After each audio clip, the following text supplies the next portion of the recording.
बड़े कमाल की बात कही है कि छीनकर खाने वाले का कभी पेट नहीं भरता और बांट कर खाने वाला कभी भूखा नहीं रहता। नमस्ते दोस्तों, मेरा नाम है। पुराने जमाने की बात है, एक जंगल में बंदर ही बंदर रहा करते थे।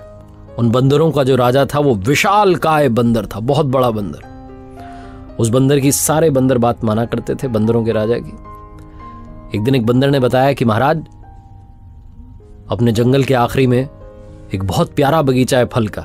उस फल को आम कहते हैं, झरने के ठीक पास में। लेकिन मैंने आज देखा कि उस बगीचे के आगे, झरने के नीचे जो नदी बहती है, वहां इंसानों ने भी बस्ती बना लिया।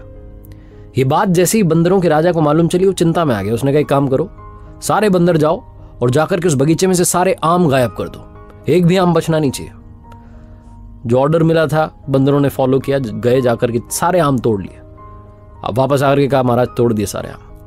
लेकिन फिर भी एक घोंसले के पीछे एक आम लगा रह गया। वो आम एक दिन अपने आप पेड़ से गिरा, झरने से बहता हुआ, नदी में बहता हुआ इंसानों की बस्ती के पास पहुंच गया। वहां जो इंसानों का राजा था वो नहा रहा था। उसे जब वो फल दिखाई दिया तो उसने मंत्री से पूछा, ये क्या है?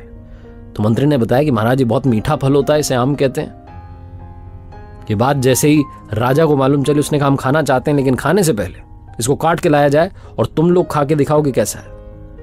जब बाकी लोगों ने खा लिया तो राजा को विश्वास हो गया कि ये जहरीला नहीं है, खा सकता हूं। तो उसने बचाओ आम खा लिया, और जब खाया तो उसका वो मंत्रमुग्ध हो गया। उसने कहा, क्या स्वाद है इसका, मुझे और आम खाना है। सैनिकों से कहा, पता लगाओ कहां पर है बगीचा।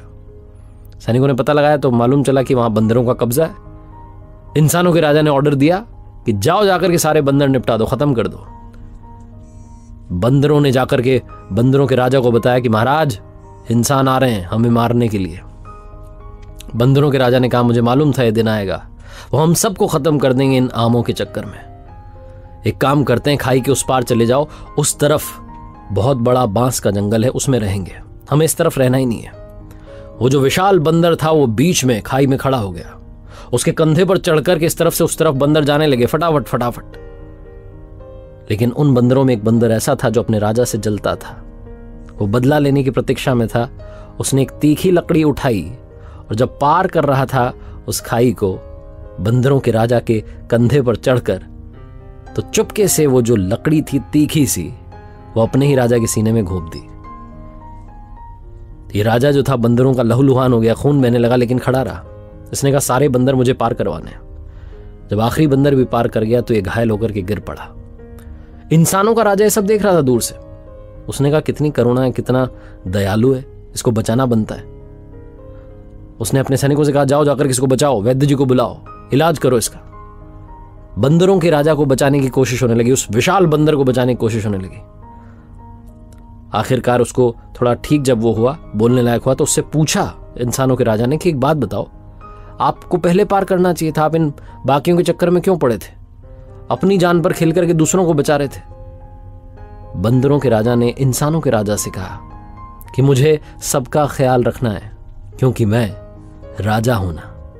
और ये बोलकर के वो मर गया। जो इंसानों का राजा था उसकी आंख खुल गई कि वो अब तक क्या करता आ रहा है। जो भी खाता है खाने से पहले अपने सैनिकों को देता है कि पहले तुम टेस्ट करो, जहरीला तो नहीं है। इतना शक करता है अपने लोगों पर, बुरा बर्ताव करता है। वो इंसानों का राजा उस दिन से अच्छा राजा बन गया। ये कहानी इंसानों के राजा और बंदरों के राजा की नहीं है, ये आपकी और हमारी कहानी है। हम सब के अंदर भी एक किंग है, एक राजा है। अगर आप अपने दोस्तों के साथ हैं, फैमिली के साथ हैं, तो आप वहां भी राजा हैं। आपको एक राजा की तरह बर्ताव करना चाहिए, उनका ख्याल रखना चाहिए, उन्हें खुश रखना चाहिए। आपकी वजह से कहीं उनकी जिंदगी में कोई तकलीफ ना आ जाए। और आप अपने आप के भी राजा हैं। अगर नेगेटिविटी आप पर हमला करने आ रही है तो एक वीर राजा बनिए, नेगेटिविटी को खत्म कीजिए। अगर पॉजिटिविटी आ रही है तो एक अच्छा राजा बनिए, उसका स्वागत कीजिए, सत्कार कीजिए, उसे आने दीजिए।